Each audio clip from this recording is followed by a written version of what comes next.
Okay, the purpose of this video is to just give you an example of what I would like you to do and say when you submit a weekly journal to me with your Google slide. I would simply start by, hey Mr. Henwood, this is my week 1 journal entry. This week, mathematically, we went over some middle school topics about prime and composite, something that I wasn't super familiar with because it had been so long. I do remember going through some divisibility rules. I personally always like the divisibility rule for 3. And then in the bottom left-hand corner, there's an example of prime factorization and how to take a number and reduce it into its primes. The key questions for our financial topic this week were about car insurance. The first question was, how do you know which insurance company is best? My answer would be that it really depends on who you are and whether or not you have any discounts, like a military discount or maybe a teacher's discount. As you can tell, there's lots of different insurance companies. So I think like any other consumer purchase, shopping around and making companies compete against one another is the most important thing. The second question was, what are the minimum state standards for people to be covered by insurance? And that's in the bottom right hand corner.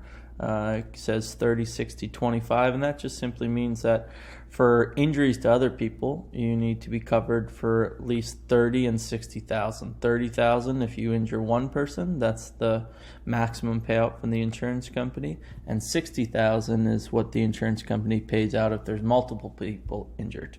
The 25,000 is your coverage for property damage. So if you hurt someone's car and damage it, or you run into someone's mailbox, or you back up into someone's garage door, that can all be claimed under property damage.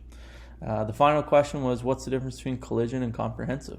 From what I understood, collision is for when you're driving and you're at fault and you either A, hit another vehicle and damage your vehicle, B, you run into like a tree or something, whereas in comprehensive is more when you're not at fault and something happened to you. So a rock hits your windshield, or floods, or a tree falls on your car.